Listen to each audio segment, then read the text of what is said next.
ఆహ్వానించినటువంటి సహోదరుడు, మీ దైవజనుడు, అత్యంత ప్రియుడు, హల్లెలూయా అజానికి వందనాలు తెలియజేస్తున్నాను. మీ అందరికి, వారి కుటుంబానికి, మీ అందరికి కూడా వందనాలు తెలియజేస్తున్నాను. మన ప్రభువు గొప్పవాడు, ఆయన నామానికి మహిమ కలుగునుగాక. ఆమేన్ చెప్పండి. ప్రభు నామానికి మహిమ కలుగునుగాక. హల్లెలూయా. మార్కాపురం ఎండ దంచేస్తుంది. మధ్యప్రదేశ్ వెళ్తే భయంకరమైన చలి, ఒడిస్సా వెళ్తే చలి, మన దగ్గర ఎండ. ఎప్పుడు ఎక్కడ ఉంటామో తెలియదు, ఎక్కడ తీసుకెళ్తాడో తెలియదు. నిన్న దేవుని యొక్క మహాకృపను బట్టి మరి మీ దైవజనులతో మాట్లాడడం జరిగింది, ఇక్కడికి రావడం జరిగింది. దేవుని చిత్తం. ఎవరి నిమిత్తం దేవుడు ఇక్కడికి పంపించాడో నాకు తెలియదు. దేవుడు వెళ్ళమన్నాడు, వచ్చాం. మంచిది. కొన్ని మాటలు ప్రభువు నాకు అనుగ్రహించినటువంటి మాటలు నేను మీకు తెలియజేస్తాను. ఒక మనుష్యుడు మాట్లాడితే వ్యర్థం, మనుషుని తలంపులు నేను మాట్లాడితే వ్యర్థం, కానీ నా ద్వారా దేవుడు మాట్లాడితే అది అందరికీ ఆశీర్వాదకరం. మీకు, నాకు, అందరికీ ఆశీర్వాదకరం. ఆమేన్. హల్లెలూయా. ప్రభువుని ఆరాధించటం ఎలా ఆరాధించాలి? పాటల ద్వారా, లేకపోతే స్తుతుల ద్వారా ఎలా ఆరాధించాలనేది కొన్ని విషయాలు నేను మీకు త్వరగా చెప్తాను. తమ్ముడు టైం పెట్టాడు నాకు. టైం ప్రకారం నేను ప్రయత్నం చేస్తాను ముగించడానికి. 7 రకాలైనటువంటి ఆశీర్వాదం, 7 టైప్స్ ఆఫ్ ద వర్షిప్. ప్రభువుని ఆరాధించడం 7 రకాలుగా మనము ప్రభువుని ఆరాధించవచ్చు. కొన్ని హీబ్రూ వర్డ్స్ చెప్తాను, రాసుకునే వాళ్ళు రాసుకోండి. హీబ్రూ వర్డ్స్ అర్థం కూడా చెప్తాను. నేను హీబ్రూలో చెప్పేసి మానేయండి, వాటికి అర్థం కూడా చెప్తాను ఇంగ్లీష్లో. 7 టైప్స్ ఆఫ్ వర్షిప్. తౌడా అంటే తౌడు కాదు, అర్థమైందా? బియ్యం తౌడు అనుకునేది. తౌడా అంటే హీబ్రీ పదం. తౌడా expressing thanksgiving by raising hands, అంటే మన చేతులెత్తి ప్రభువుని స్తుతించడం మొట్టమొదటిది. అంటే దాని అర్థం ఏమిటంటే మనల్ని మనం ప్రభువుకి సమర్పించుకోవటం, ప్రభువుకి అర్పించుకోవటం. ప్రభువునికి అర్పించుకోవడం అంటే ఇలా చేతులు ఎత్తడం అంటే ఏంటి? నేనేమీ కాను ప్రభువా, నేను నీ దాసుడను, నీ దాసురాలను, నన్ను నేను నీకు సంపూర్తిగా అర్పించుకుంటున్నాను అని. దావీదు సాష్టాంగ నమస్కారం చేసేవాడు దేవునికి. సాష్టాంగ నమస్కారం అంటే ఎంతమందికి తెలుసు చెప్పండి? సాష్టాంగ నమస్కారం ఏంటి చెప్పమ్మా? చెప్పు, చూపించుకోదుగా, చూపించు, జనాలకు చూపించు. నేను చూపించిన ఇది సాష్టాంగ నమస్కారం అంటే ఇది. ఇలా ఓవర్లా పడుకుని ఇలా, ఇంతే. ఇది ఎవరు చేస్తారంటే బానిసలు చేస్తారు. ఎవరు చేస్తారు? బానిసలు చేస్తారు.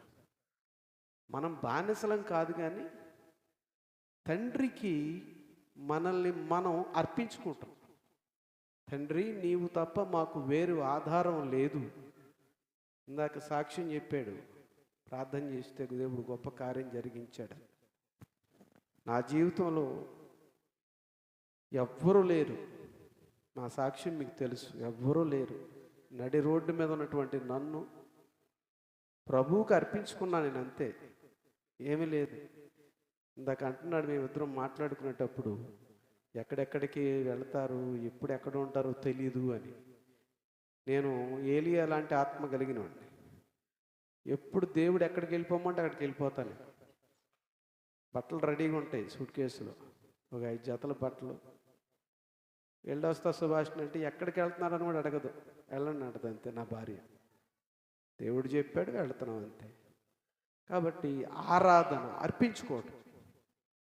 మేమేమీ కాము ప్రభు అని పరిపూర్ణంగా మనల్ని మనం సమర్పించుకుంటే ఆ సమర్పణని చూస్తాడు దేవుడు.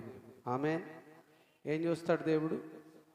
మన అందం చూడ్డు, మన డ్రెస్ చూడ్డు, మన యొక్క రూపం చూడ్డు, మన హృదయాన్ని చూస్తాడు, మన సమర్పణని చూస్తాడు, మన విధేయతను చూస్తాడు దేవుడు. హల్లెలూయా. రెండవది హల్లెలూయా. రెండవది యథా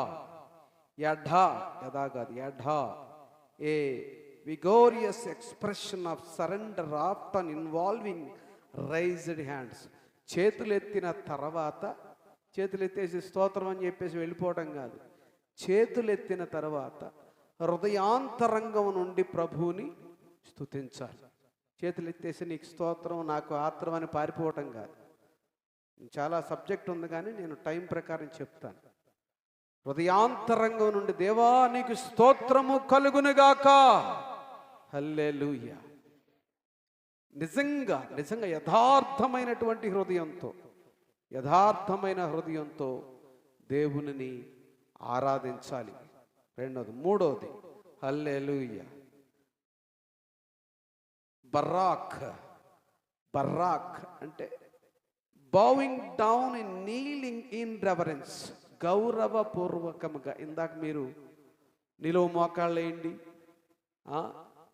మోకాళ్ళు వేయని వాళ్ళు నిలవబడండి, నిలువ మోకాళ్ళు వేయండి అన్నాడు రాజు. మీ దైవజన్ సహోదరులు వేయగలిగితే వేయాలి. ఎవరు మోకాళ్ళు నల్లగా ఉంటాయో వాళ్ళ మొఖాలు తెల్లగా ఉంటాయంట. ఫెయిర్ అండ్ లవ్లీ తెల్లదనం కాదు, అర్థమైందా? ఫెయిర్ అండ్ లవ్లీ రాసుకుని నేను తెల్లగా ఉన్నాను అనటం కాదు. మీ మోకాళ్ళు నల్లగా ఉంటే మీ హృదయాలు తెల్లగా ఉంటాయి. అంటే హృదయ శుద్ధి గలవారు ధన్యులు, వారు దేవునిని చూచెదరు. హృదయ శుద్ధి ఎవరికి ఉంది? యేసుక్రీస్తుని రక్షకునిగా అంగీకరించిన వారికి హృదయ శుద్ధి ఉంది. దేవునికి స్తోత్రం. ఏం కావాలి? హృదయ శుద్ధితో దేవునిని ఆరాధిస్తే వాళ్ళు దేవుణ్ణి చూస్తారు. హల్లెలూయా. ఎన్నైనాయి? మూడైనాయి. షబాక్, loudly shouting or proclaiming praise. అంటే గట్టిగా దేవా దేవా దేవా దేవా అని హృదయాంతరంగంలో ఉన్నటువంటి బాధనంతా కూడా. కొంతమంది దేవుని దగ్గర కంటే మనుషుల దగ్గర తమ బాధను ఎక్కువగా ఎక్స్ప్రెస్ చేస్తూ ఉంటారు. మనుషుల దగ్గరికి వెళ్ళి, చూసావా నా పరిస్థితి ఏంటో, నీకు తెలిసిందా నాకేమైందో అని చెప్తూ ఉంటారు. ఇందాక ఆ అక్క ఎవరో కానీ, ఇక్కడ ఉందా అక్క? ఇందాక మీరు సాక్ష్యం చెప్పిన అక్క ఉందా? చాలా సంతోషంగా ఉంది. ఆమేన్. ఆ అక్క ఎవరో కానీ బాధ ఎవరికి చెప్పుకుంది? ఎవరికి చెప్పుకోవాలి మన బాధ? ఎవరికి చెప్పుకుంది బాధ? దేవునికి చెప్పుకుంది. దేవుడు ఏం చేశాడు? దైవజనుని ద్వారా కార్యం చేశాడు. దేవునికి స్తోత్రం. దైవజనుని ద్వారా కార్యం చేస్తాడు దేవుడు. దాని సబ్జెక్ట్ కూడా చెప్తాడు. ప్రశాంతంగా కొన్నిసార్లు మనం పాట పాడేసి ఆరాధనలోకి వెళతాం. ఆరాధనలోకి వెళ్ళినప్పుడు అంతా కూడా సైలెంట్గా ఉంటుంది. ఆ సైలెన్స్లో దేవుడు మాట్లాడతాడు. ఎలా అంటే ఏలియా ప్రార్థన చేసినప్పుడు దేవుడు మాట్లాడతాడు, ఉరుములు మెరుపుల ద్వారా మాట్లాడతాడు అనుకున్నాడు ఏలియా. కానీ అంతా నిమ్మళమైన తర్వాత మెల్లనైన స్వరముతో ఏలియాతో మాట్లాడాడు దేవుడు. దేవునికి స్తోత్రం. కొన్నిసార్లు అన్ని రకాలుగా ఒకటేసారి ఒక టైప్ ఆఫ్ ఎక్స్ప్రెషన్ లేదా ఒకే విధంగా దేవుడు ఎప్పుడు మాట్లాడతాడు అనేది సైలెంట్గా ఉండండి. అర్థమైందా? జాగ్రత్తగా ఉండండి దేవుని సన్నిధిలో.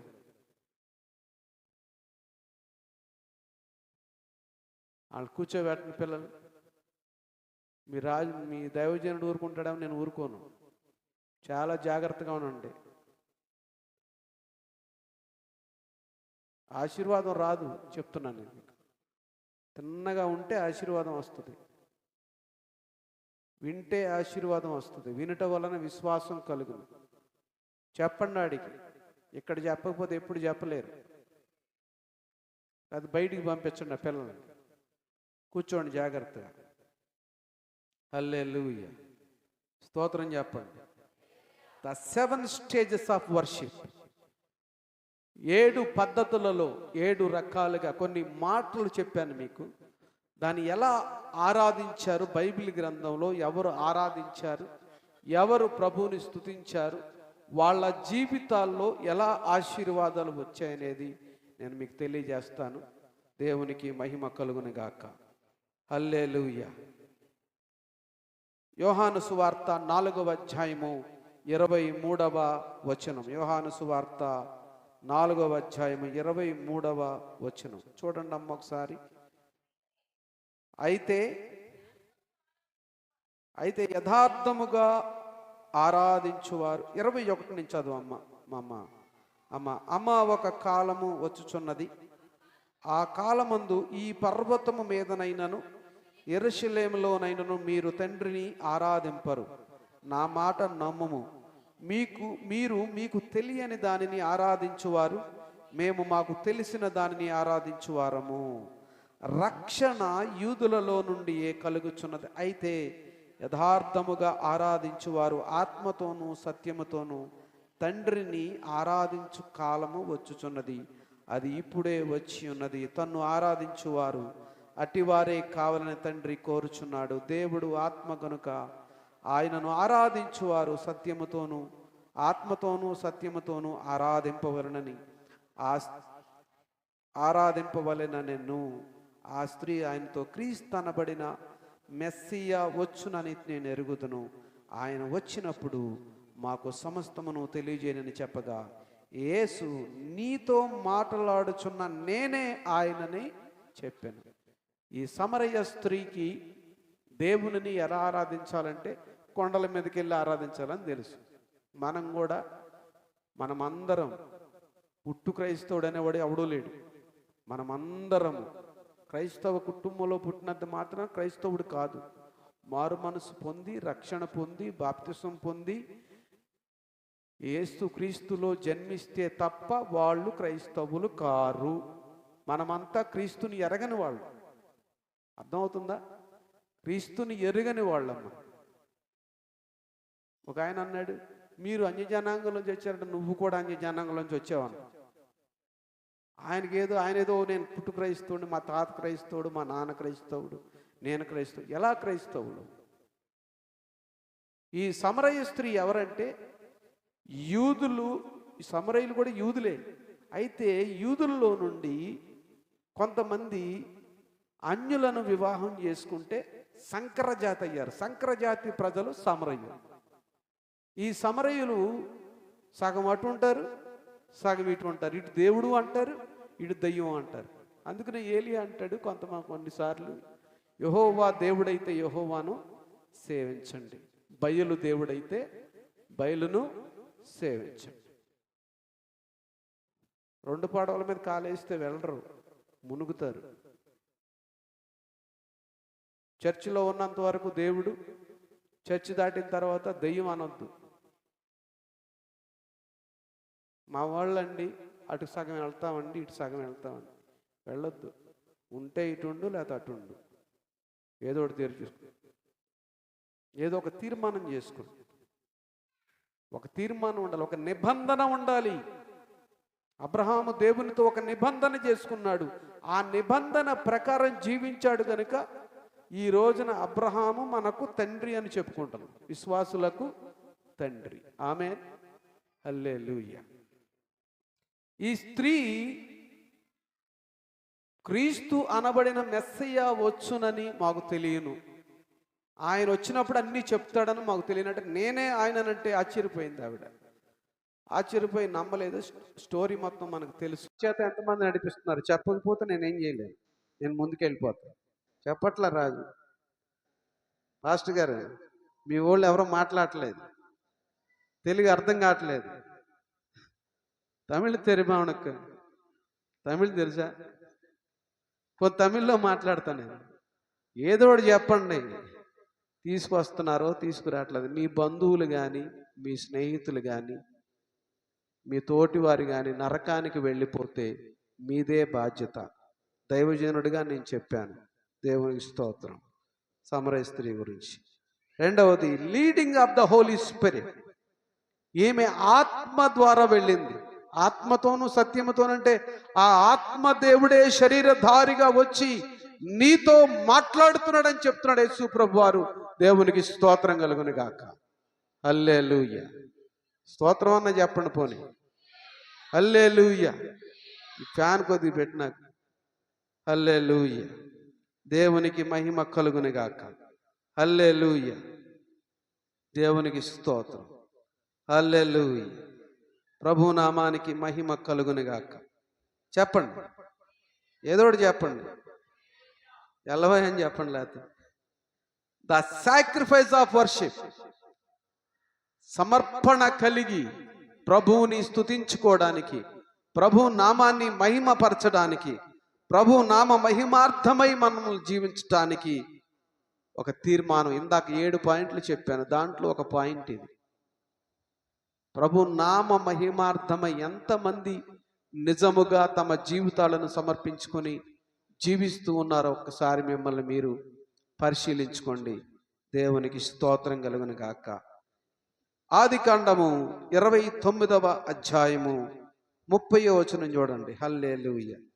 Self rejected, అన్లవ్డ్.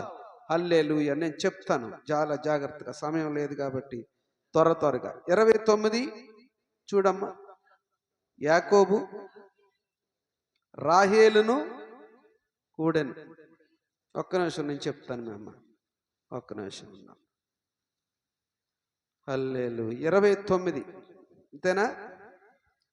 29 నేను చదువుతాను. యాకోబు రాహేలును కూడిన, మరియు అతడు లేయా కంటే రాహేలును బహుగా ప్రేమించి అతనికి మరి 7 ఏండ్లు కొలువు చేసెను. లేయా ద్వేషింపబడుట యెహోవా చూచి ఆమె గర్భము తెరిచెను. భర్తేమో యాకోబేమో పెండ్లి చేసుకున్నటువంటి లేయాను ప్రేమించకుండా రాహేలును ప్రేమిస్తున్నాడు. రాహేలు కోసం మరి 7 ఏండ్లు బానిసగా పని చేయడానికి ఒప్పుకున్నాడు. కానీ దేవుడు లేయాన్ని చూశాడు. దేవునికి స్తోత్రం. అర్థమవుతుందా? హలో, ఇక్కడ ఉన్నారు చెప్పండి. ఉన్న వాళ్ళందరూ చేతులెత్తి స్తోత్రం చెప్పండి.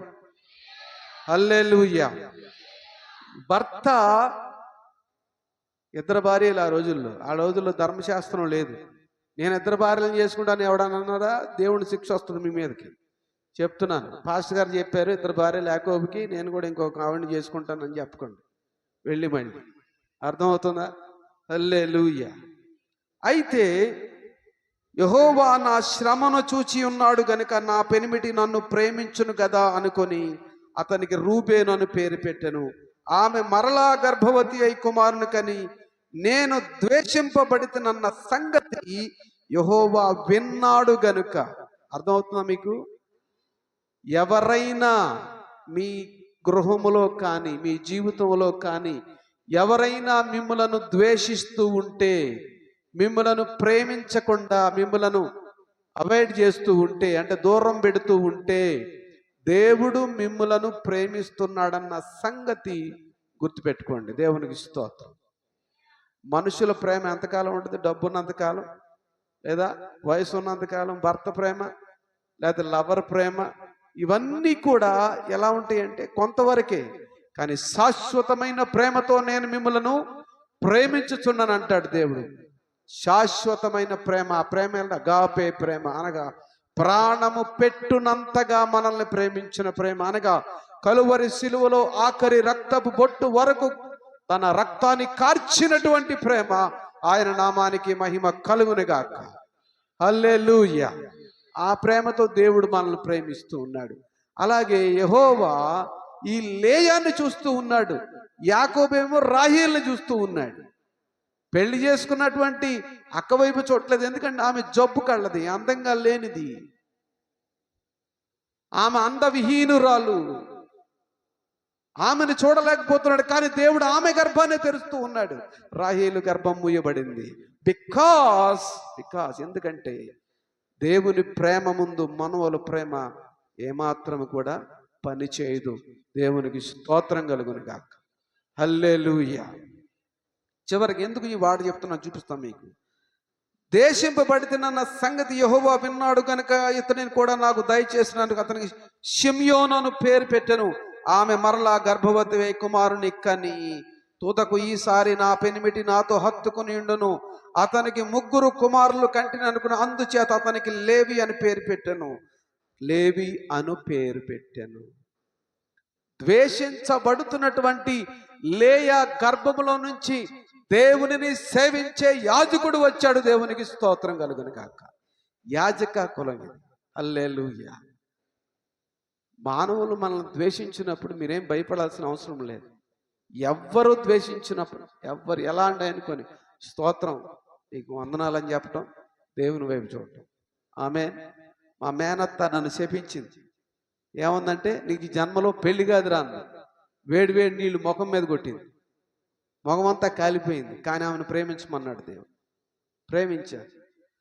క్యాన్సర్ వచ్చింది, వెళ్ళి ప్రార్థన చేయమన్నాడు. చేశాను. 6 నెలల్లో చనిపోతానటువంటి ఆవిడ 8 సంవత్సరాలు బ్రతికింది. ప్రేమించాలా మనం ద్వేషించాలా? వాళ్ళు ప్రేమిస్తేనే మనం ప్రేమించాలా?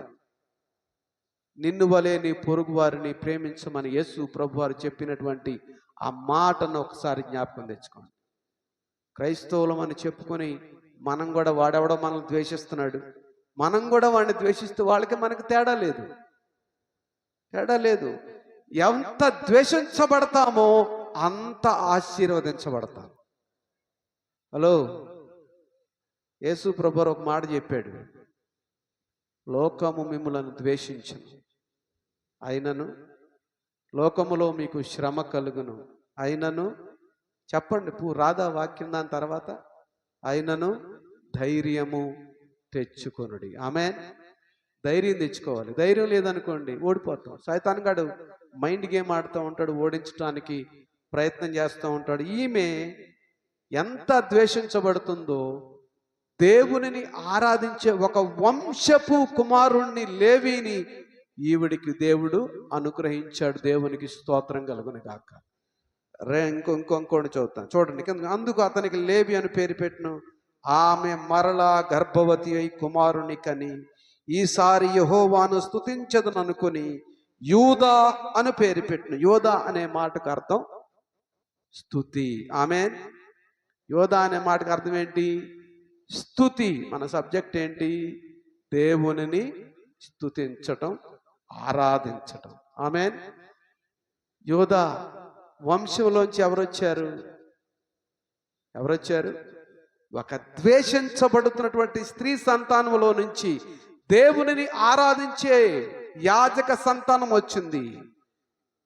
దేవుని సన్నిధిని, దేవుని చిత్తానుసారంగా జీవించి దేవునికి సమర్పించుకుని లోకం మీద ఆధారపడినటువంటి ఒక సంతానాన్ని ఇచ్చాడు. అదే విధంగా ఆ దేవుని యొక్క వంశము కూడా ద్వేషించబడుచున్నటువంటి స్త్రీలో నుంచి వచ్చింది. దేవునికి స్తోత్రం కలుగును గాక. యేసు ప్రభు వారు ఏ వంశంలో జన్మించారు? యోధా వంశంలో. నువ్వు చెప్పకు, వాళ్ళు ఎవరో చెప్పట్లా. మీకు తెలుగు వచ్చారు అదా? చెప్పండి ఏదో. నేను 1 సైడ్ ప్రసంగం చేయను. మీ పాస్టర్ గారు లాగా అడుగుతారు, మీ పాస్టర్ గారు కూడా అడుగుతారు. నేను 2 సార్లు నాకు ఆన్సర్ కావాలి. యేసు ప్రభు వారు ఏ వంశంలో జన్మించాడు? ఎవరైనా అడిగారు అనుకోండి, నువ్వు చర్చికి వెళ్తున్నావు కదా, మీ దేవుడిది ఏ వంశం అని అడిగాడు అనుకోండి, ఏం చెప్తారు? కొంతమంది చెప్పారు. ఇప్పుడైనా చెప్తారా మీ దేవుడిది ఏ వంశం? నేను అన్యుణ్ణండి, మిమ్మల్ని అడుగుతున్నా, మీ దేవుడు యేసు ప్రభు ఏ వంశంలో పుట్టాడు? చెప్పండి అందరూ. ఆ లాస్ట్లో ఉన్నవాళ్ళు చెప్పండి. ఆమేన్. ఏదో ఏడుస్తూ చెప్తున్నారు, ఉపవాసం ఉండి వచ్చినట్టు.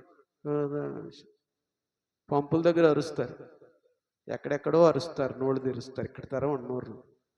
దేవుని సన్నిధిలో తెరిచి దేవునిని స్తుతించండి. దేవుని యొక్క మాట పలకండి. ఆ మాట ద్వారా ఆశీర్వాదం వస్తుంది. అదే చెప్పేది ఇప్పుడు. దేవునికి స్తోత్రం కలుగును గాక. హల్లెలూయా. 2 చేతులు తీసుకొచ్చినోడు చూపించండి. తగిలిచ్చి వచ్చినోడు వద్దులే. ఇంటి దగ్గర ఎవరైనా తగిలిస్తే వద్దు, తీసుకొచ్చినోడు చూపించండి. ఆమేన్. హల్లెలూయా. హల్లెలూయా. మా దేవునికి మహిమ కలుగును గాక. ఏమైంది? ద్వేషించబడుతున్నటువంటి లేయా గర్భములో నుండి 2 ప్రధానమైనటువంటి వంశాలు వెలువడ్డాయి. ఒకవేళ నువ్వు ద్వేషించబడుతున్నావేమో, యేసయ్య నిన్ను ప్రేమిస్తూ ఉన్నాడు. ఆమేన్. హల్లెలూయా. ఇంకో మాట చూద్దాం. దేవునికి స్తోత్రం కలుగును గాక. Hallelujah. The thanksgiving of the worship అంటే దేవునికి కృతజ్ఞతాస్తుతులు చెల్లించడానికి చేసేటువంటి ఆరాధన. హల్లెలూయా.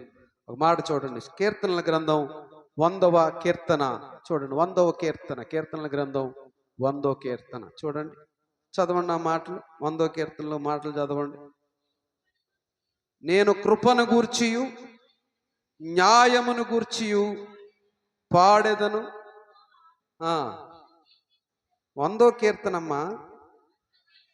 సమస్త దేశములారా యెహోవాకు ఉత్సాహధ్వని చేయుడి, సంతోషముతో యెహోవాను సేవించుడి. నిజంగా చేస్తున్నారు? సంతోషంగా స్తోత్రం చెప్తున్నారా? సంతోషముతో సేవిస్తున్నారా? హృదయాంతరంగం నుండి ప్రభువుని సేవిస్తున్నారా? అమ్మా మీకు వందనాలు. ఏదో ఒకటి చెప్పండి. హల్లెలూయా చెప్పండి. నవ్వుతారేంటి? హల్లెలూయా చెప్పండి, లేకపోతే స్తోత్రం చెప్పండి. హల్లెలూయా. సంతోషముతో యెహోవాను సమస్త దేశములారా, every creation, the entire world will be praised to the Lord. Hallelujah. ప్రభువుని స్తుతించగలగాలి. హృదయాంతరంగం నుంచి ప్రభువుని స్తుతిస్తే ఆ స్థుతిలో నీ స్ట్రెస్ అంతా వెళ్ళిపోతుంది. అర్థమవుతుందా? మీకున్నటువంటి ఎప్పుడైతే మీరు దేవునికి మీ సమస్యను పరిపూర్ణంగా అప్పగిస్తారో మీలో ఉన్నటువంటి ఆ భారమంతా కూడా దిగిపోతుంది. ఏమంటున్నాడు యేసు ప్రభువు? ప్రయాసపడి భారము మోయుచున్న సమస్త జనులారా. హల్లెలూయా చెప్పండి. ఇప్పుడు వచ్చారు లైన్లోకి. దేవునికి స్తోత్రం. హల్లెలూయా. ప్రయాసం భారం మోస్తున్నారు. ఒక ఆవిడ అంటే పడవెక్కి గడ్డి మోపు చేయి నెత్తి మీద ఉందంట. ఆ పడవ అబ్బాయి అన్నాడంట, అమ్మ గడ్డి మోపు నీ నెత్తి మీద ఉంది, కింద పెట్టంటే, నేనే బరువుగా ఉన్నాను పడవకి, ఈ గడ్డి మోపు కింద పెడితే ఇంకా బరువు ఎక్కువ అన్నాను. ఇప్పుడు ఇవి ఎక్కడుంది ఈవిడ? అవుతారేంటి చెప్పండి. ఎక్కడుంది ఈవిడ? పడవలో ఉంది. అవునా? ఆవిడ ఎక్కడుందో మర్చిపోయింది. అంటే మనం ఎక్కడ ఉన్నామో మర్చిపోతున్నాం. ఏ దేవునిని సేవిస్తున్నామో మర్చిపోతున్నాం. ఏ దేవుని సన్నిధిలో ఉన్నామో మర్చిపోతున్నాం. ఎవనికి యాకోబు దేవుడు సహాయుడగును. హల్లెలూయా. ఎవనికి యాకోబు దేవుడు సహాయుడగును ఆయననే. ఎవరిని చూస్తున్నాం మనం? దేవుణ్ణి చూస్తున్నామా? సమస్యలను చూస్తున్నామా? బైబిల్లో నుంచి లోకాన్ని చూసావనుకో లోకం నథింగ్ అనిపిస్తుంది. లోకంలో నుంచి బైబిల్ని చూసావనుకో, బైబిల్ని చూడటం అంటే ఇలా బైబిల్ పెట్టి చూడటం కాదు. బైబిల్లో ఉన్న వాక్యాలను అర్థం చేసుకొని నీ జీవితాన్ని ప్రభువుకి సమర్పించావనుకో, హృదయాంతరంగం నుండి చేతులెత్తి దేవానికి స్తోత్రము కలుగునుగా కానీ నువ్వు చెప్పగలిగిన రోజున నీ హృదయ భారమంతా కూడా వెళ్ళిపోతుంది. నీ హృదయం ముందు నువ్వు ఫ్రీ అవుతావు. హల్లెలూయా. ముందు మనం ఫ్రీ అవుతాం. నేను అదే చేశాను. నేనేం చేయలేదు. మా వాళ్ళు నన్ను వదిలేసినప్పుడు నా పరిస్థితి ఏంటి తెలుసా? ఫుట్పాత్ నా పరిస్థితి. రైల్వే బోగీల్లో బాత్రూముల దగ్గర పడుకున్నాను నేను. ఫుట్పాత్ మీద బస్ స్టాండ్లో విజయవాడ అంతా ఎక్కడైతే ఎక్కడికి ట్రైన్ వెళ్తే అక్కడికి వెళ్ళిపోవడం అంతే. ట్రైన్ ఎక్కడం, ట్రైన్లో కూర్చోవడం. ఎందుకంటే నాకు ఇల్లు లేదు, వాకిల్ లేదు. మా వాళ్ళు నన్ను వదిలేశారు. కానీ నేనేం చేసేవాడిని తెలుసా? నాకు అంతకుముందు ఎందుకు పుట్టాను, ఎందుకు బ్రతుకుతున్నాను, చనిపోతే ఎక్కడికి వెళ్తాను, దానికి సమాధానం దొరకలేదు. ఎప్పుడైతే యేసయ్య నన్ను దర్శించి నా కొరకు ప్రార్థన చేసి కొంతమంది నన్ను బ్రతికించారు, ఆ బ్రతికిన తర్వాత నా హృదయంలో ఆనందం వచ్చేసింది. నేను చనిపోతే యేసు ప్రభు దగ్గరికి వెళతాను, పరలోకం వెళతాను, ఆయనకే స్తోత్రం కలుగునుగా. కానీ స్తోత్రం చెప్పుకుంటా ఉండేవాడిని, యేసు రక్తం చెప్పుకుంటా ఉండేవాడిని. సంతోషం వచ్చేసింది. భోజనం లేదు, దోమలు కొడుతున్నాయి, మంచి బట్టలు లేవు, చలి, భయంకరమైనటువంటి పరిస్థితులు అనుభవించినా కూడా దేవునిని స్తుతించాను. దేవుడు ఏం చేశాడో తెలుసా? ఆ ఫుట్పాత్ మీద నుంచి తీసుకుని నన్ను 14 దేశాలకు తీసుకెళ్ళాడు. దేవునికి స్తోత్రం కలుగునుగాక. హల్లెలూయా. నీ హృదయాంతరంగము నుండి నీ మనసును, శరీరాన్ని, ప్రాణాత్మ దేహములను దేవునికి అర్పించుకొని నువ్వు స్తుతించగలిగితే దేవుడు నీ స్థితిని మారుస్తాడు. దేవునికి స్తోత్రం కలుగును కాదు. స్తుతి నీ స్థితిని మారుస్తుంది. చెప్పండి, స్తోత్రం చెప్పండి. స్తుతి నీ స్థితిని మారుస్తుంది. దేవునిని స్తుతించుట, యెహోవాను స్తుతించుట మంచిది. ఏమంటున్నాడు? సంతోషముతో యెహోవాను సేవించుడి, ఉత్సాహ గానము చేయించు, ఆయన సన్నిధికి రండి, యెహోవాయే దేవుడని తెలుసుకునుడి, ఆయనే మనలను పుట్టించనము, మనము ఆయన వారము. హల్లెలూయా. ఏమన్నాడు? మీ చర్చిలోకి వచ్చేటప్పుడు పాట పాడుకుంటూ వస్తారు. అమ్మయ్య వచ్చానురా బాబు చర్చికి అనుకుంటూ వస్తారు కొంతమంది. చర్చిలోకి నువ్వు అడుగు పెడుతున్నావంటే పరలోకానికి మొదటి స్టెప్ చర్చి. అర్థమవుతుందా? నువ్వు పరలోకానికి వెళ్ళాలంటే మొట్టమొదటిగా చర్చిలోకి రావాలి. ఆ మొట్టమొదటి స్టెప్ నువ్వు అక్కడ పెడుతున్నావు. అక్కడి నుంచి ప్రారంభం అవ్వాలి నీ స్తుతి. కృతజ్ఞత అర్పణలు చెల్లించుచు ఆయన గుమ్మములలో ప్రవేశించుడి, కీర్తనలు పాడుచు ఆయన ఆవరణములలో ప్రవేశించుడి, ఆయనను స్తుతించుడి, ఆయన నామమును ఘనపరచుడి. యెహోవా దయాళుడు, ఆయన కృప నిత్యముండును, ఆయన సత్యము తరతరములు ఉండును. దేవునికి మహిమ కలుగునుగాక. హల్లెలూయా. దేవునికి స్తోత్రము కలుగునుగాక. కీర్తనల గ్రంథం 24:1 చూడండి. కీర్తనల గ్రంథము 24:1 త్వరగా నేను ముగిస్తున్నాను. హల్లెలూయా. చూడండి. భూమియు దాని సంపూర్ణతయు, లోకమును దాని నివాసులను యెహోవాయే. యెహోవా పర్వతము ఎక్కదగిన వాడెవడు? ఆయన పరిశుద్ధ స్థలములో నిలువదగిన వాడెవడు? వ్యర్థమైన దాని యందు మనస్సు పెట్టకయు. వ్యర్థమైన దాని యందు, వ్యర్థం అంటే ఏంటి? సైతానుగాడు ఏం చేశాడు? లోకాన్ని చూపించాడు. యేసు ప్రభు వారికి ఒక్క క్షణంలో లోకాన్ని చూపించాడు. చూపించి నువ్వు నా కాళ్ళకి మొక్కితే ఈ మొత్తం నీకు ఇచ్చేస్తాను అన్నాడు. అంటే ఇది లోకము శాశ్వతమా? 70, 80, 90, 100 సంవత్సరాలు బ్రతుకు. కానీ వదిలిపెట్టాలిగా ఈ లోకాన్ని. వదిలిపెట్టిన తర్వాత ఎక్కడికి వెళతావు అనే దాని మీద యెహోవా పరిశుద్ధ పర్వతము ఎక్కదగిన వాడెవడు? సంపూర్ణముగా. సంపూర్ణముగా. చూడండి 5వ చరణం చూడండి. 4వ చరణం. కపటముగా వ్యర్థమైన దాని యందు మనస్సు పెట్టకయు, కపటముగా ప్రమాణము చేయకయు, నిర్దోషమైన చేతులను శుద్ధమైన హృదయమును కలిగిండి వాడే. వాడు యెహోవా వలన ఆశీర్వాదము నొందును, తన రక్షకుడైన దేవుని వలన నీతిమత్వము నొందును. ఆయన ఆశ్రయించు వారు యాకోబు దేవా నీ సన్నిధిని వెదకువారు అట్టివారు. ఎవరిని వెతుకుతున్నారు మీరు? ఏమి వెతుకుతున్నారు మీరు? ఎలాంటివి వెతుకుతున్నారు మీరు? జీవిత పోరాటం చేసి చేసి అలసిపోతే, ఆ పోరాటంలో దేవుడు తోడుగా లేకపోతే మీరు అలసిపోతారు. దేవుడు సదాకాలము లోబడనొల్లని జనుల వైపు దేవుడు దినమెల్లా చేతులు చాస్తున్నాడు. లోబడనొల్లని వారం మనం లోబడే వాళ్ళం కాదు. అర్థమవుతుందా? లోబడేలాగా దేవుడు చేస్తాడు కొన్నిసార్లు. ఆ చేసినప్పుడు లోబడి, యాకోబు లోబడ్డాడా? యాకోబు ఆశీర్వాదం వచ్చే వరకు ఉన్నాడా? మోసం చేసి తండ్రి దగ్గర ఆశీర్వాదం సంపాదించుకున్నాడు.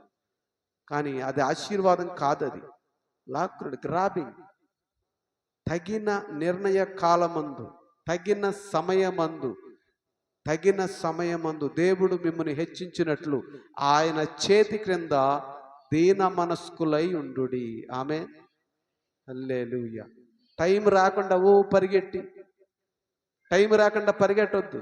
దేనికైనా, ఉద్యోగమైనా, వ్యాపారమైనా, జీవితంలో దేవుని సన్నిధికి వెళ్లకుండా, దేవుని సన్నిధిలో మొర్రపెట్టకుండా, దైవజనుని సలహా తీసుకోకుండా, వాడెవడో చెప్పాడు, ఆన్లైన్లో చెప్పాడు అని పరిగెట్టావనుకో మూతిపళ్ళు రాలుతాయి. అర్థమవుతుందా? దాని అర్థం ఏంటి? పళ్ళు ఉడతాయి అని కాదు, జీవితంలో నష్టపోతావంతే. దేవుని సన్నిధిలో కనిపెట్టుకుని ఉండు. దావీదు తన జీవితాన్ని దేవునికి అర్పించుకుని అరణ్యములో కనిపెట్టుకుని ఉన్నాడు. అరణ్యంలో ఏముంటుంది? ఈ ఎండకే తట్టుకోలేక మా ఎండన్నా రేకులన్నా కొద్దిగా తొందరగా ముగించండి అన్నాడు. ఈ ఎండకే మనం తట్టుకోలేకపోతే దావీదు అరణ్యంలో ఉండి ముళ్ళ పొదల్లో ఉండి గొర్రెల్ని కాస్తూ దేవునిని ఆరాధించేవాడు. హల్లెలూయా. ఈ ఎండకే మనం తట్టుకోలేకపోతున్నాం. నేనేమన్నా ఫ్యాన్ పెట్టిన అర్జెంటుగా దీనికే తట్టుకోలేక మనం పోతే దావీదు ఏం చేసేవాడు? అరణ్యములో, భయంకరమైన అరణ్యములో మోకాళ్ళు నీ దేవానికి స్తోత్రం కలుగునిగా కానివాడు.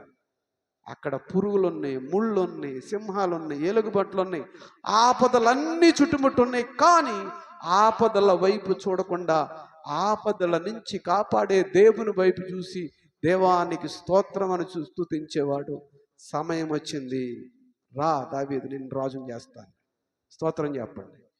దేవుని సన్నిధిలో ఉండి దేవునిని స్తుతించి దేవునిని ఆరాధించి నీ హృదయాంతరంగా నీ హృదయం మొత్తాన్ని దేవునికి అర్పించుకుంటే, రా నా కుమారుడా నిన్ను హెచ్చిస్తానంటాడు దేవుడు. స్తోత్రం చెప్పండి. హల్లెలూయా. సమయం వస్తే సమయం కొరకు, తగిన కాలము కొరకు, తగిన కాలమందు దేవుడు మిమ్మల్ని హెచ్చించినట్లుగా ప్రార్థన చేయండి. దైవజనుని సలహా తీసుకోండి. తొందరపడద్దు. ఏ విషయంలో కూడా తొందరపడద్దు. దేవుని సన్నిధిలో ఆ విషయం చెప్పకుండా దావీదు ఎక్కడికి యుద్ధానికి వెళ్ళి, దావీదు దగ్గర సైన్యం ఉంది, దావీదు దగ్గర బలం ఉంది, దావీదు దగ్గర అన్నీ ఉన్నాయి. కానీ దేవుని దగ్గరికి వెళ్ళి నేను యుద్ధానికి వెళ్ళమంటావా అని అడిగేవాడు. అడగకుండా ఒకసారి 2 సార్లు వెళ్ళాడు, ఓడిపోయాడు. సైన్యాన్ని లెక్క పెట్టుకున్నాడు, సైన్యం మొత్తం చచ్చిపోతున్నారు. జాగ్రత్త. దేవునిని అడగకుండా ఏ పని చేయకు. నీ జీవితంలో చేసావా ఓడిపోతావు, సక్సెస్ కాదు. దేవుని సన్నిధికి వచ్చి స్తుతించి దేవునిని అడిగి దేవుని సన్నిధిలో ఉండి వీళ్ళప్పుడు తన రక్షకుడైన దేవుని వలన నీతిమంతులను ఆయన ఆశ్రయించి వారు యాకోబు దేవా నీ సన్నిధిని వెదకువారు అట్టివారే. ఆయన సన్నిధిని వెదకండి. దేవునికి స్తోత్రం. హల్లెలూయా. అలాగే ద మ్యూజిక్ ఆఫ్ వర్షిప్. హల్లెలూయా. చూడండి, హల్లెలూయా. ప్రభు నామానికి మహిమకరంగా ఇంకా 2 మాటలు చెప్పు, నేను ముగిస్తాను. అపోస్తలుల కార్యములు 16వ అధ్యాయము 25వ వచనం. అపోస్తలుల కార్యములు 16:25. ఏం చేస్తున్నారు వాళ్ళు? 16:25 చూడండి అమ్మా. 24 నుంచి చదువుతాం. 23 నుంచి చదువుతాను నేను. వారు చాలా దెబ్బలు కొట్టి వారిని చెరసాలలో వేసి భద్రముగా కనిపెట్టవలనని చెరసాల నాయకునికి ఆజ్ఞాపించిరి. అతడు అట్టి ఆజ్ఞను పొంది వారిని లోపలి చెరసాలలోనికి త్రోసి ఏం చేశాడు? త్రోసి వారి కాళ్లకు బొండ వేసి బిగించెను. ఏం చేశాడు? వాళ్ళు ఏమయ్యారు? కాళ్ళల్లో త్రోసి బొండ వేసి బిగించాడు, తోశాడు. తోయడం అంటే ఏంటి? ఇట్రా ఒకసారి, ఇట్రా నేను చూపిస్తా. తోయడం అంటే ఏం చేస్తారు? బానిసలు ఏం చేస్తారంటే ఇలా పెట్టి ఇలా తోస్తే వెళ్ళి ముఖము ముక్కు అన్నీ పగిలిపోతాయి. అర్థమవుతుందా? ఈ వ్యక్తిని కానీ ఇలా తోసినానుకో గట్టిగా, నేను వెళ్ళి పడతాడు. పడేమవుతుంది? ముఖం అంతా కూడా గాయాలైపోతాయి. అలా గాయాలైపోతే వాళ్ళు ఏం చేశారు? నాకు గాయమైందని ఏడుస్తూ కూర్చోలా. అక్కడేం చేశారు? కిందకు చదవండి ఆ మాటలు. త్రోసి వారి కూర్చొనను, వారి కాళ్లకు బొండ వేసి బిగించెను. బొండ అంటే ఏంటి? అది వరకు కర్రలుండే, కర్రకి చెక్కలు, చెక్కలు అంటారు కదా, పెద్ద పెద్ద చెక్కలు ఉండేవి. ఆ చెక్కలు ఈ దొంగలు పారిపోకుండా, ఖైదీలు పారిపోకుండా ఏం చేసేవాళ్ళంటే ఆ కాళ్ళకి ఆ రంధ్రాలు ఉంటే ఆ రంధ్రాల్లో కాళ్ళు పెట్టి ఆ చెక్కలకు తాళం వేసేవారు. ఆ మొయ్యలేక, ఆ బాధ తట్టుకోలేక ఏడుస్తూ, అయ్యో నా స్థితి ఏంటి బాబోయ్ అని చెప్పి, నువ్వేం చెప్తే అది చేస్తానని చెప్పి వాళ్ళతో, ఆ రోమీలతోటి ఒప్పందం కుదుర్చుకునేవాళ్ళు. కానీ వీళ్ళు ఏం చేశారంటే చదవండి అమ్మ, కిందకి చదవండి. అయితే మధ్యరాత్రి వేళ సౌలును శీలయు దేవునికి ప్రార్థించుచు కీర్తనలు పాడుచు నుండిరి, ఖైదీలు వినుచు నుండిరి. అప్పుడు అకస్మాత్తుగా మహాభూకంపము కలిగెను, చెరసాల పునాదులు అదిరెను. దేని ద్వారా జరిగింది ఇది? దేని ద్వారా? దేవునిని స్తుతించడం ద్వారా, దేవునిని ఆరాధించడం ద్వారా. వాళ్ళు ఏమన్నా బాంబులు పెట్టారా? ఏమన్నా ప్లాన్ వేశారా? ఏమీ లేదు. దేవుణ్ణి స్తుతించాడు. దేవుడు ఆ చెరసాల పునాదులను కదిలించాడు. దేవునికి స్తోత్రము కలుగును గాక. హల్లెలూయా. నీ జీవితంలో కూడా అదే చేస్తాడు. వాళ్ళున్న సిచ్యువేషన్ ఏంటి? వాళ్ళు దేవునిని స్తుతించడం ఏంటి? ఏమండే పాస్టర్ గారు, మీకు కానీ అటువంటిది కలిగితే మీరు స్తుతిస్తారని అడిగాడు ఒక ఆయన నన్ను. ఇదే వాక్యం చెప్తుంటే, స్తుతించాను కాబట్టి ఇక్కడ ఉన్నానన్నా, స్తుతించాను కాబట్టి ఇక్కడ ఉన్నానన్నా. అసలు మీ స్టోరీ ఏంటి చెప్పు నాకు అన్నాడు. ఒక కౌంట్ అయింది, చెప్పా. హైదరాబాద్ వెళ్ళాడు, మా బాబాయ్ల దగ్గరికి. చెన్నై వెళ్ళాడు, అవన్నీ చూసి ఫోటోలు తీసుకుని వచ్చి, మీ గురించి అంతా ఎంక్వైరీ చేశాను నేను, మీరు మామూలు వాళ్ళు కాదండి అన్నాడు. నేను కాదు, దేవుడు గొప్పవాడు. ఎందుకంటే కొంతమంది ఎంక్వైరీ చేసుకుంటారు, అంత ఆస్తి ఉండి అవన్నీ ఉండి వదిలేసి వచ్చారంటే ఆస్తి ఎవరికి కావాలి? ఈ రోడ్డు మీద వెళ్తుంటే ఎప్పుడు బ్రతుకుతామో చేస్తామో కూడా తెలియదు. ఎవరికి కావాలి? నన్ను ప్రేమించి నా కొరకు కలువరి శిలువలో రక్తాన్ని కార్చి నన్ను పరలోకానికి తీసుకెళ్లే యేసయ్య నాకు కావాలని చెప్పన్నాను. ఆయన కూడా ప్రభువుని రక్షకునిగా అంగీకరించాడు. ఒక రియల్ ఎస్టేట్ అతను హైదరాబాద్ మొత్తం లాస్ అయిపోయాడు, మొత్తం పోయింది. కొన్ని కోట్ల రూపాయలు పోగొట్టుకున్నాడు. యేసు ప్రభు దగ్గరికి వస్తే ఏదో వచ్చాను అన్నాడు. ఏమీ రాదు, కష్టాలు వస్తాయని చెప్పా ముందు. నీకు ఫిజికల్గా ఏమన్నా కావాలంటే నువ్వు దేవునికి నిన్ను సమర్పించుకోవాలి. ఏమి రాదంటే ఏమి రాదని కాదు. అక్కడ రాగానే ఈరోజు యేసు ప్రభువు నమ్ముకోగానే రేపు కోటీశ్వరుడు అయిపోవాడు, రేపు కారు వచ్చేయాలి, రేపు బంగ్లా వచ్చేటప్పుడు ఈ పాస్టర్ మంచోడు, అది ఈ పాస్టర్ ప్రార్థన తెలియదు. కష్టాలు వస్తూ ఒప్పుకోరు. యేసు ప్రభు దగ్గరికి వస్తే శ్రమ, లోకములో మీకు శ్రమ కలుగును, ఆయనను ధైర్యము తెచ్చుకొనుడి. దేనికోసం వచ్చావు యేసు ప్రభు దగ్గరికి? నువ్వు దేనికోసం యేసు ప్రభు నమ్ముకున్నావు? నువ్వు లోక సంబంధం ఒక పూట కూటి కోసం జ్యేష్ఠత్వాన్ని అమ్ముకున్నటువంటి ఏశావు లాంటి భ్రష్టమైనటువంటి మనస్సు మనలో ఎవరికైనా ఉండునేమో. జాగ్రత్తగా ఉండండి. యాకోబు దొంగతనం చేసి ఆశీర్వాదాలు సంపాదించుకుంటే ఆశీర్వాదం రాలా.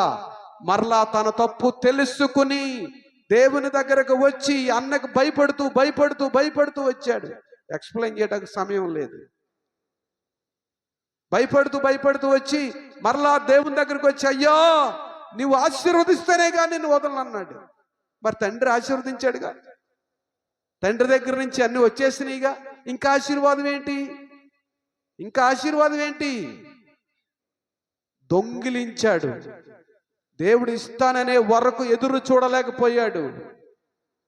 దొంగతనం అని తెలిసిపోయింది యాకోబుకి. మోసం చేశాడు తండ్రిని. తల్లి చెప్పిన మాట విని మోసం చేశాడు. ఆ మోసాన్ని దేవుని దగ్గరకు వచ్చి ఒప్పుకొని దేవుడిచ్చేటువంటి శాశ్వతమైనటువంటి ఆశీర్వాదాన్ని పొందుకునే వరకు యాకోబుకి మనశ్శాంతి లేదు, భయంతో జీవించాడు. అందుకే ఫరో అడిగినప్పుడు నా జీవిత యాత్ర అంతా కూడా దుఃఖం అన్నాడు. మోసం చేసి ఆశీర్వాదాలు సంపాదించుకుంటే అవి నిలువవు. నువ్వు వ్యాపారం చేసినా, ఉద్యోగం చేసినా, ఏమి చేసినా నిజాయితీగా దేవుని కొరకు లేకపోతే నువ్వు పరలోక రాజ్యానికి వెళ్ళలేవు. ఇది ఖండితంగా సత్యం. హల్లెలూయా. అయితే అర్ధరాత్రి వేళ పౌలు శీల దేవునికి ప్రార్థించుచు కీర్తనలు పాడుచుండ్రి, చెరసాల పునాదులు అదిరిన వెంటనే తలుపులన్నీ తెరుచుకుని అందరి బంధకములు ఊడెను. అంతలో చెరసాల నాయకుడు మేలుకొని చెరసాల తలుపులన్నీ తెరిచి ఉండట చూచి ఖైదీలు పారిపోయిరనుకొని కత్తి దూసి తనను తాను చంపుకొనబోయెను. అప్పుడు పౌలు, నీవు ఏ హానియు చేసుకొనవద్దు, మేమందరము ఇక్కడనే ఉన్నామని బిగ్గరగా చెప్పెను. అతడు దీపము తెమ్మని చెప్పి లోపలికి వచ్చి వణకొచ్చు పౌలుకును శీలకును సాగిలపడి. ఫస్ట్ ఏం చేశాడు? ఫస్ట్ ఏం చేశాడు చెప్పండి, త్వరగా చెప్పండి. తోసేసాడు. తోసి తర్వాత ఏం చేశాడు? వీళ్ళు ఎవరి మీద ఆధారపడ్డారు? దేవుని మీద ఆధారపడి దేవుని స్తుతిస్తే ఈ చెరసాల అధికారి వచ్చి సాగిలపడి నమస్కారం చేశాడు. నువ్వు దేవునిని స్తుతిస్తే, హృదయాంతరంగం నుంచి నీ దేవునిని ఆరాధిస్తే, నీ జీవితాన్ని దేవునికి సమర్పించుకొని జీవిస్తే, నిన్ను త్రోసి వేసినటువంటి వాళ్ళు నీ దగ్గరకు వచ్చి సాగిల పడతారు. యేసేపే సాదృశ్యం. యేసేపు ఏం చేశాడు? దేవునికి తనను తాను అర్పించుకున్నాడు, సమర్పించుకున్నాడు. దేవుని యొక్క దర్శనంలో నిలబడ్డాడు. యేసేపు జీవితం గుంటలో వేయబడింది, మరణానికి, బానిసత్వానికి, జైల్లో వేయబడింది. అయినా కూడా దేవుడిచ్చిన దర్శనాన్ని మర్చిపోలేదు. దేవునిని స్తుతించటం మానలేదు, దేవునికి ప్రార్థన చేయటం మానలేదు, నిజాయితీగా ఉండడం మానలేదు. దేవునికి విరోధంగా బానిసగా ఉన్నాను, నా పరిస్థితి ఏంటి అని పోతీఫరు భార్య గురించి ఆలోచించలేదు. దేవునికి భయపడ్డాడు. దేవుడు ఏం చేశాడు? తీసుకెళ్లి ఐగుప్తు దేశానికి ప్రధానమంత్రిని చేశాడు. దేవునికి స్తోత్రం కలుగునుగాక. హల్లెలూయా. వీళ్ళని ఏం చేశాడు? చెరసాల నుంచి విడిపించి ఏం చేశాడు? చెరసాల నాయకుడిని రక్షించేలాగా చేశాడు. వాళ్ళంతా, వాళ్ళ కుటుంబం అంతా రక్షించబడింది. అప్పుడు చూడండి 31. అందుకు వారు, ప్రభు అయిన రక్షణ పొందుటకు నేనేమి చేయవలనను. అందుకు వారు, ప్రభు అయిన యేసునందు విశ్వాసం ఉంచుము, అప్పుడు నీవును నీ ఇంటి వారును రక్షణ పొందుదురని చెప్పి అతని ఇంటికున్న వారందరికీ దేవుని వాక్యము బోధించిరి. రాత్రి ఆ గడియలోనే అతడు వారిని తీసుకుని వచ్చి వారి గాయములు కడిగిన. వెంటనే అతని ఇంటి వారందరూ బాప్తిసం పొందిరి. మరియు అతడు వారిని ఇంటికి తోడుకుని వచ్చి భోజనము పెట్టి దేవుని యందు విశ్వాసం ఉంచిన వాడై తన ఇంటి వారందరితో కూడా ఆనందించెను. దేవునికి స్తోత్రం కలుగునుగాక. వీళ్ళ స్తుతి చెరసాల నాయకుడికి రక్షణ అందించింది. ఆ రక్షణ ఆనందం అందించింది. త్రోసిన వాడు బతుకులాడాడు, రక్షణ పొందుకున్నాడు, దేవుని అందు ఆనందించాడు. నీవు స్తుతించగలిగితే, నీ జీవితాన్ని ప్రభువుకి అర్పించుకోగలిగితే, మీ ద్వారా అనేక మంది రక్షించబడతారు, వారి జీవితాలు బాగుపడతాయి. దేవుడు మనలను ఆశీర్వదించునుగాక. ఆమేన్. టైం అంటే టైంకి వచ్చి అనుకుమని నిలబడ్డాడు. దేవునికి స్తోత్రం. ఒక 5 నిమిషాలు కూడా కృప. దేవునికి స్తోత్రం. హల్లెలూయా. దేవునికి మహిమ. నన్ను ప్రేమతో ఆహ్వానించినటువంటి దైవజనులు వారికి, వారి కుటుంబానికి, మీ అందరికీ వందనాలు. నా కొరకు ప్రార్థన చేయండి. మరి ఎక్కడ తిరుగుతామో తెలియదు. ఛత్తీస్గఢ్ వెళ్తున్నాను ఈ నెలలోనే. అక్కడ పరిస్థితులు ఎలా ఉంటాయో మీకు తెలుసు, మీ దైవజనులు చెప్పే ఉంటారు. ఛత్తీస్గఢ్, ఒడిస్సా 27 నుంచి 26 వరకు అక్కడే ఉంటాం. చిన్న గ్రామాలు వెళ్తాం. ఎలా వెళ్ళాం, మేము పాస్టర్లు అని చెప్పం కాబట్టి అటువంటి ప్రాంతాలకు వెళుతున్నాం. కాబట్టి ప్రార్థన చేయండి. మీకు జ్ఞాపకం వచ్చినప్పుడల్లా నా కొరకు ప్రార్థన చేయండి.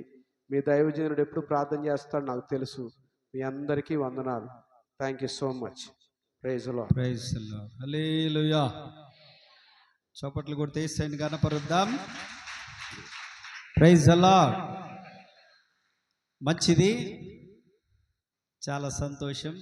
ఇంకొక ప్రసంగాన్ని విని మనము 1:30కు మనం బల్లారాధనలోనికి వెళ్దాం. ఏం తీయమంటారా? కత్తి అమ్మాయి కాపేశారు. రై అమ్మాయి కాదు, తీయమంటారా? కత్తిగా ఈ వారమంతా నూరిన కత్తి. Praise the Lord. ఇద్దరు తిరుగలి విసురుచుండగా ఇద్దరు పొలములో పని చేస్తుండగా, ఇద్దరు తిరుగలి విసురుచుండగా, ఇద్దరు పొలములో పని చేస్తుండగా,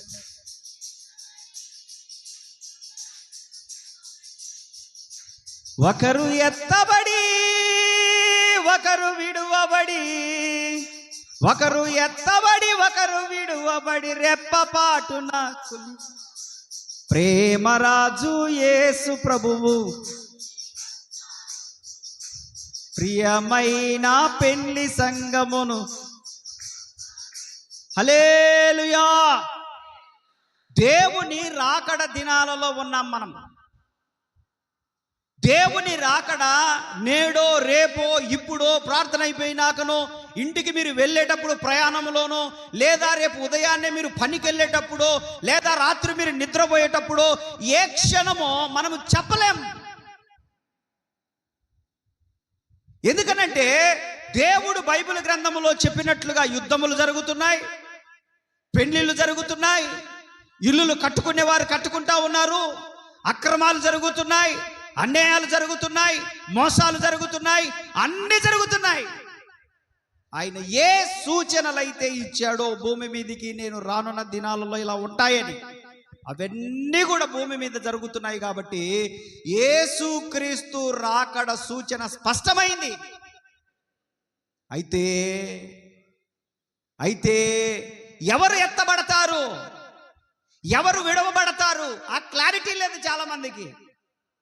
ఎవరు ఎత్తబడతారు, ఎవరు విడవబడతారు అనంటే, మారు మనసు పొంది తన పాపములను ఒప్పుకొని విడిచిపెట్టి క్రీస్తు యేసు రక్తము ద్వారా కడగబడి బాప్తిస్మము పొంది రక్షణ కొరకు ఇదిగో సంఘ సహవాసంలో అంటుకట్టుకొని నెల నెల అవకాశం ఉంది కాబట్టి నెల నెల ఆయన పరిశుద్ధమైన రక్తములో, ఆయన శరీరములో పాలు పొందుతూ పరిశుద్ధుల గుంపులో కలుస్తూ దేవుని భయము కలిగి భక్తి చేస్తున్న వారందరూ కూడా యేసుక్రీస్తు ప్రభు యొక్క రాకడ ధ్వని, కడబూర శబ్దము, భూ అనే ఒక శబ్దం వినపడినప్పుడు మీ ఇంట్లో నీవు నీ భర్త పడుకొని ఉండొచ్చు, నీవు నీ పిల్లలు పడుకొని ఉండొచ్చు, నీవు నీ బంధువులు పడుకొని ఉండొచ్చు. అయితే ఒకే మంచం మీద ఉన్నా, ఒకే గదిలో ఉన్నా, ఒకే హాల్లో ఉన్నా, ఒకే మిద్దె మీద ఉన్నా, రక్షింపబడిన నీవు మాత్రమే ప్రభువుని ఎదుర్కొనే సమయం ఆసన్నమైపోయింది. రక్షణ పొందిన నీకు మాత్రమే ఆ కడబూర శబ్దము వినపడే సమయం ఆసన్నమైపోయింది. ఎందుకు ఈ బల్లారాధన, ఎందుకు ఈ సంస్కారము, ఎందుకు ఈ ప్రభువు రొట్టె, ప్రభువు శరీరము, ఎందుకు ఈ కార్యక్రమాలు, ఎందుకు ఈ భక్తి, ఎందుకు ఈ ఉపవాసము, ఎందుకు ఈ గోళ, ఎందుకు ఇదంతా కూడా అంటే ఇదిగో ఉండబోయే మహిమ. చెప్పండి ఏంటిది? ఎక్కడ ఉండబోతున్నాం మనము? మహిమలో ఉండబోతున్నాం మనము. ఆమె ఎక్కడ ఉండబోతున్నాము? మహిమలో ఉండబోతున్నాం. స్తోత్రం. హల్లెలూయా, హల్లెలూయా. ఉండబోయే మహిమ కొరకు ఈ భూమి మీద మన శరీరమును సాధకము చేసుకుంటున్నాం మనం. దేవునికి స్తోత్ర. కష్టం వచ్చినా, శ్రమ వచ్చినా, బాధ వచ్చినా, ఇబ్బంది వచ్చినా, ఇరుకొచ్చినా, కరువు వచ్చినా, కత్తి ఎదురైనా, ఖడ్గం ఎదురైనా, పడిపోయినా లేచినా, పడిపోయినా లేచినా, పడిపోయినా లేచినా, మరలా మరలా మరలా మరలా మరలా ప్రభు ప్రభు ప్రభు ప్రభు ప్రభు భక్తి భక్తి భక్తి, ప్రార్థన ప్రార్థన ప్రార్థన, ఉపవాసం ఉపవాసం ఉపవాసం, church church church, pastor pastor pastor అని ఎందుకు కటకలాడుతున్నామనంటే మనం ఈ లోక సంబంధులము కాదు, అది అన్యజనులకు అర్థము కాదు. ఒక దినాన నీవు ప్రభు సింహాసనము దగ్గర కనపడతావు, మిగతా వాళ్ళందరూ పాతాళంలో కనపడతారు. అంతే. లోకం దృష్టిలో మనందరం ఎలా కనపడతామంటే వెర్రి గొర్రెల్లా కనపడతాం. ఏ గొర్రెలు? ఎలా కనపడతాం మనము? మనం ఎర్రోళ్ళలా కనపడతాం. ఏందమ్మా నువ్వు పని మానుకొని ప్రార్థనకు పోతున్నావో, ఈరోజు 450 ఇద్దామనుకుంటే కూలి. అవునక్క, తిన్నాడు దాకా 400 ఇత్తివే, ఈరోజు 50 పెంచుదామనుకున్నాలే, రావు. ఎందుకు రాను? స్తోత్రం. హల్లెలూయా. ఇంకొక 50 పెంచకూడదు? సరే పో, 500 ఇస్తా, వత్తవా? ఏందక్క బల్లారాధనకు రాలేదు, వద్దామనుకున్నా కానీ అనుకున్నా. స్నానం చేసిన, తల దూకున్నా, మేస్తిరం వచ్చి ఈ ఒక్కరోజు చెయ్యమ్మా, ఇంకా పొలమంతా అయిపోయింది, ఈ ఒక్కరోజు రాండమ్మా సాలంతా కోసినట్టుంటది, ఈ ఒక్కరోజు రాండమ్మా రైతు బాధపడుతుండు. ఉత్తదే ఏమొక 100 పెరిగింది కూలి. ఏంది అందుకు మాయా గుంపు. ఏ గుంపు? మయ గుంపు కాదు. ఏ గుంపు ఇది? మాయా గుంపు. పాస్టర్కి అబద్ధం చెప్పడమే, దేవునికి అబద్ధం చెప్పడమే, తోటి విశ్వాసులకు అబద్ధం చెప్పడమే. ఏ గుంపు ఇది? 100 రూపాయలకు కకృతిపడి వెళ్ళి దేవునికి స్తోత్రం, హల్లెలూయా, దేవుడు చూస్తాడు. ఈ వారం ఆబ్సెంటు, వచ్చే వారం ఆబ్సెంటు. ఈ వారం 100 పెరిగిందా? ఓకే 500. వచ్చే వారం 100, 500. ఓకే 1000 రూపాయలు. మళ్ళీ వచ్చే వారం 500. 4 వారాలకు 2000. తింటుంటే వాంతికి అవుతుంటుంది. తింటుంటే ఇన్ని నెలల నుంచి పోతే నువ్వు ఆ పొలాలలో పనిచేసిన కారు నీకు ఎక్కలే. నువ్వు ఎప్పుడైతే దేవుని మందిరాన్ని ఎగ్గొట్టి ఆదివారం ప్రార్థన ఎగ్గొట్టి నువ్వు పొలానికి పోయినవో, ఆ పచ్చిమిరకాయల కార్యమంతా పేగుల లేకపోయి నువ్వు తిన్నది హాస్పిటల్కు. ఏం చేసినావు? సంపాదించింది ఏమన్నా మిగిలిచ్చినవా? ఎక్కడ పోయి పెట్టినావు? హాస్పిటల్కు పెడితివి. ఏమన్నా ఉపయోగమా? ఏమన్నా ఉపయోగమా? కాబట్టి అటువంటి భక్తి కాదు మనది, రోషం కలిగిన భక్తి మనది. దేవునికి స్తోత్ర, హల్లెలూయా. అవసరమైతే నష్టపోయినా దేవుని సన్నిధికి వచ్చి ఆరాధించే భక్తి మనది. హల్లెలూయా, హల్లెలూయా. ఒక్క కూటి కొరకు తన జ్యేష్ఠత్వాన్ని హక్కును అమ్ముకున్న యోసేపు లాంటి భక్తి కాదు మంది. అంటే ఒక్క పూట ఎక్కువ కూలి ఇస్తారని చెప్పేసి భక్తిని అమ్ముకొని తాకట్టు పెట్టి పొలానికి వెళ్ళే భక్తి కాకుండా ప్రతి ఆదివారం దేవుని సన్నిధిలో కనపడే భక్తి చేయుదుముగాక. హల్లెలూయా. కూర్చుండుట, నీ లేచి ఉండుట బాగుగా. చర్చికి వచ్చినప్పుడేమో కూర్చుండుట, నీ లేచి ఉండుట బాగుగా ఎరిగి ఉన్నావు అంటారు. మరి నువ్వు కూర్చోవడం తెలుసు దేవునికి, నువ్వు లేయడం తెలుసు, నువ్వు పడుకోవడం తెలుసు, నువ్వు నిద్రపోవడం తెలుసు, బాగుగా పరిశీలిస్తున్నావు అంటున్నావు. దేవుని ముఖాన్ని చూడలేక మందిరాన్ని తప్పించుకొని తిరుగుతున్నావు నువ్వు. ఎంత మోసం అండి. పాటేమో కూర్చుండుట,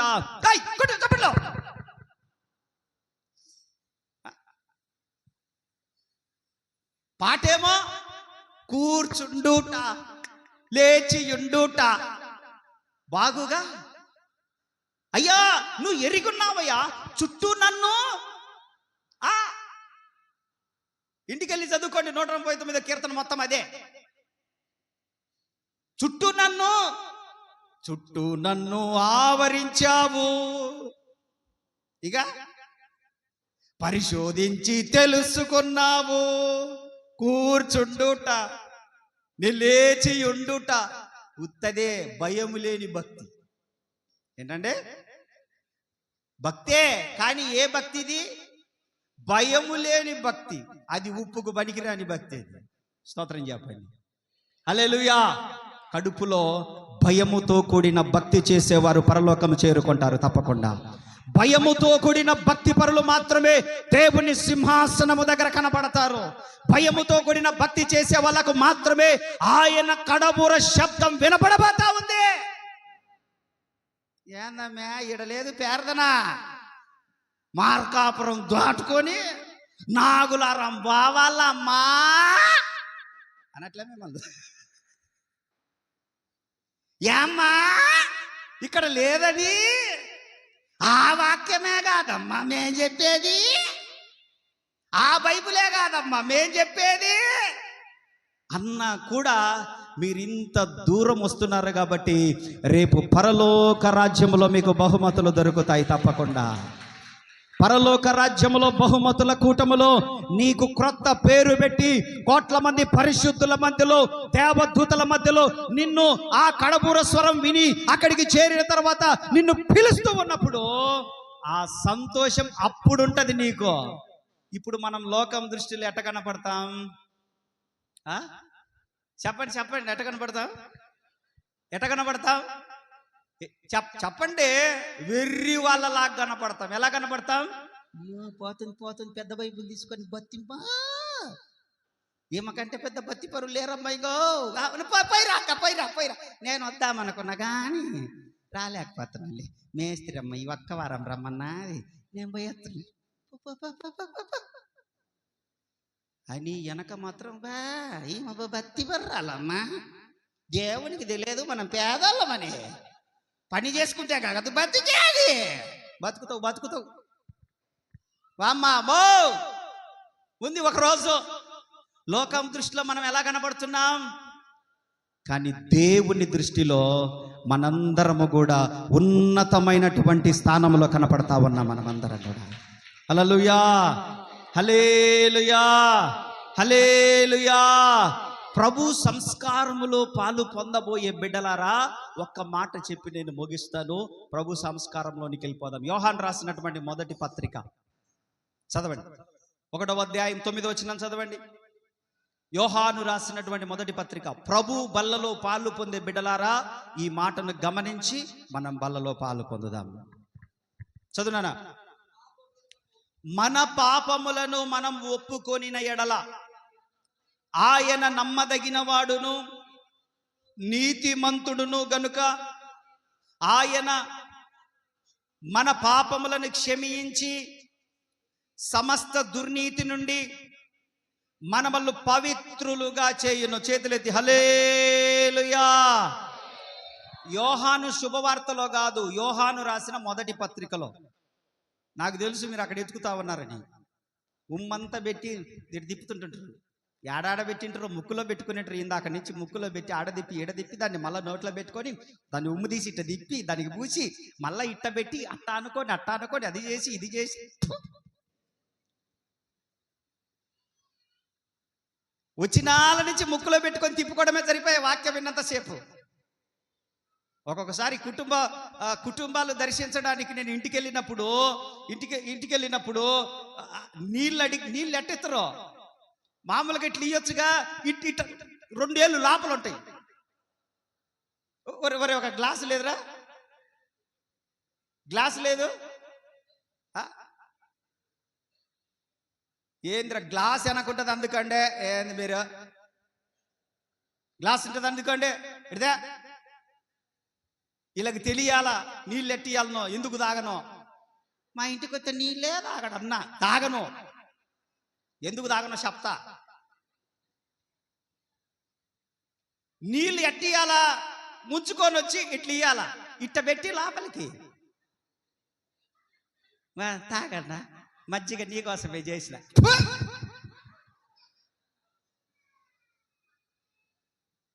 ఎందుకు తాగనంటే ఇందుకే తాగను నేను. ఇంట్లోకి వస్తే వాళ్ళ ఇంట్లో అయితే తాగుతాడు ఆయన. ఆమె ఏమిచ్చినా తాగుతాడు. ఏమిస్తుంది ఆమె ఇష్టం ఇస్తుందా? మంది ఇస్తుంది ఏమన్నా, నాకేమన్నా క్వార్టర్ ఇస్తుందా? ఏమిచ్చినా తాగుతానంట. సేవకుడి ఇంటికి వచ్చినప్పుడు గౌరవించే పద్ధతి. దేవునికి స్తోత్ర. హల్లెలూయా హల్లెలూయా. ఒకరోజు మీటింగ్కి వెళ్ళా నేను. మీటింగ్కి వెళ్తే కూర తినమన్నారు, కూర తిన్నా. సాంబార్ తినమంటే సాంబార్ వద్దన్నా. పెరుగు తినమంటే పెరుగు తిన్నా.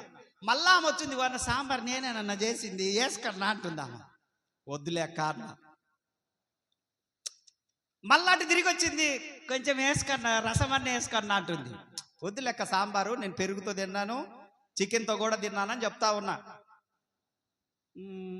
ఏందన్నా సాంబార్ బాగుందంటే అన్నం వద్దంటుంది. అదన్నా సాంబార్ ఇంత బాగుంటే.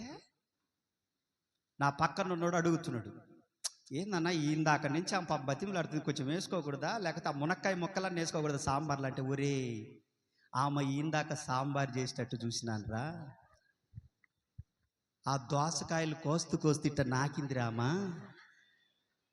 నేను అప్పుడేరా చూసింది, పొరపాటున చూశాను, మీరేమో మైకులు కడుతుండ్రు. అది చేదుగుందో మామూలుగుందో ఒక్క ముక్క తీసుకొని చూస్తే సరిపోద్ది కదా. ఆమె బద్ద ఇట్ట కోసి నాకింది, బాగుంది లేమ్మ అని చెప్పి మళ్ళా కోసి దాంట్లో వేసింది రే. వా ఇంకా నువ్వు కచ్చినా రాదులే అమ్మ కూడా తిను.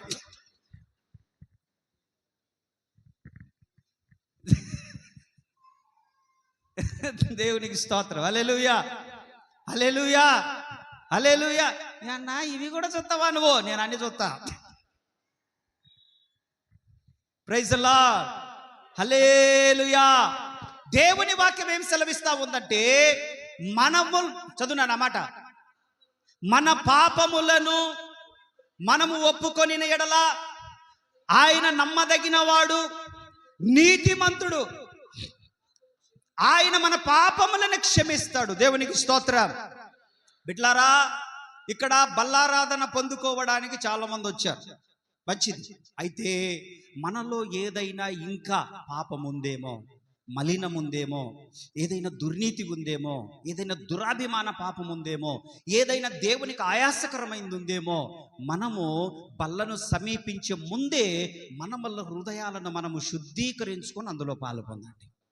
ఎవరికి వారే, ఆమేన్. ఏంటండి? ఎవరికి వారే. ఒకవేళ ఒక విషయాన్ని గమనించండి, బల్లలో పాలు పొందకుండా ఎవరైనా బయటికి వెళ్తున్నారంటే వారిని తక్కువ చూపు చూడొద్దు.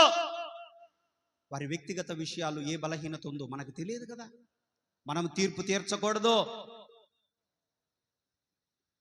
తీర్పు తీర్చడానికి మనం ఎవరిమి? మనము తీర్పు తీరుస్తే దేవుడు మనకు తీర్పు తీరుస్తాడు. బల్లలో పాలు పొందకుండా బయటికి వెళ్తున్న వారిని చూసి మనం నవ్వుకోకూడదు. దేవుడు మరొక సమయాన్ని వాళ్ళకి ఇస్తాడేమో. దేవునికి స్తోత్రం. కాబట్టి బల్లలో పాలు పొందుతున్న వారు మన పాపములను మనం ఒప్పుకొని అందులో పాలు పొందాలి. ఎందుకు మనం బల్లలో పాలు పొందాలి?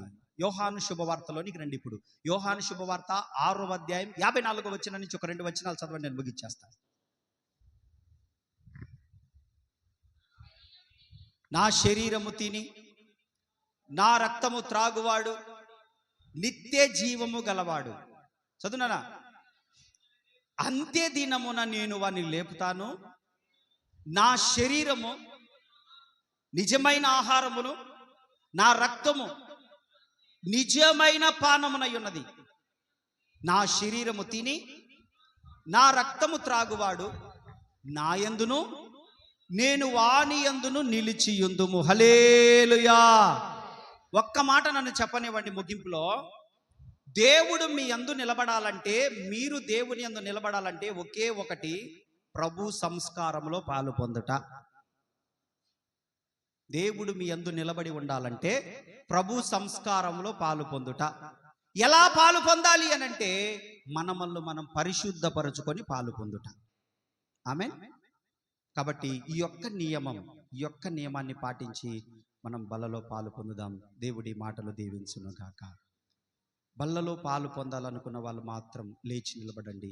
మిగతా వారు అలాగే కూర్చొని చిన్న మోకాలు వేసో మొత్తానికి ప్రార్థనలో గడపండి. బల్లలో పాలు పొందాలనుకున్న వాళ్ళు మాత్రం లేచి నిలబడండి. మిగతా వారందరూ కళ్ళు మూసుకోవాలి దయచేసి. ఇది మీరు అటు ఇటు చూసే సమయం కాదు. ఈలోపు బల్లలో పాలు పొందే లోపు బయటికి పోయి రావాలనుకుంటే, కాస్త గాలి పీల్చుకొని రావాలనుకుంటే పోయిరండి. మిగతా వాళ్ళందరూ కూడా బల్లలో